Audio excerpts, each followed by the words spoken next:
Lahat tayo nakakaranas ng heartbreak, pero wala na yatang masasakit pa sa 4-point shot na yan ni Chris Macaulay sa harapan ni Justin Brownlee para ibaon ng Barangay Ginebra at mai-push ang serye sa winner-take-all Game 7 sa Miyerkules. Isa na namang heart attack game ang nangyari sa pagitan ng Ginebra at TNT sa kanilang Game 6 PBA Finals.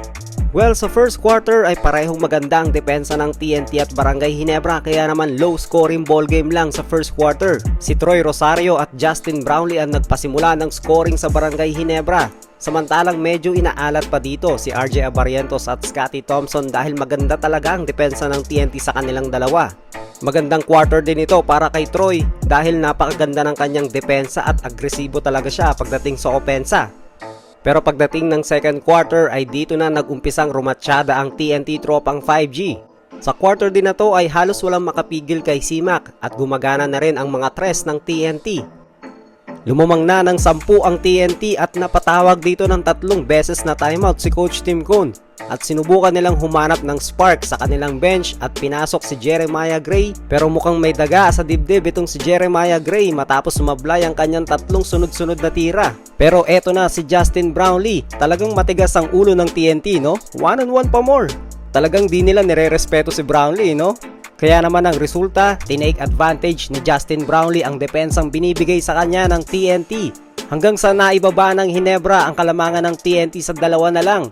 Maaga ngang pinagpahinga itong si Justin Brownlee. May 10 seconds pang natitira pero pinapasok na kagad siya sa dugout para makapagpahinga. Sa third quarter ay nagpatuloy ang depensa ng TNT kay Justin Brownlee na 1-on-1 defense. At syempre, same defense, same result. Kinain talaga ni Justin Brownlee ang depensa ng TNT. 1-on-1 ba naman eh. Maraming plays dito ang Ginebra kung saan talagang hindi binabantayan masyado si Justin Brownlee. Si RR Pugoy o kaya si Jason Castro pa yung bumabantay sa kanya. Ang liliit. At sa fourth quarter naman, last 2 minutes, grabe ang palitan dito ni Justin Brownlee at ni Chris Macaulay. Big basket after big basket, palitan talaga ang dalawang import, sagutan talaga ng malala. Pero ang 4-point shot na yan ni Chris Macaulay ang pinakamasakit sa lahat para sa Ginebra fans. Wala nang magagawa ang Barangay Ginebra sa mga oras na ito kasi pag buenas ka talaga. Nandun naman yung depensa ni Brownlee kay Chris Macaulay, pero sabi nga, good defense but better offense.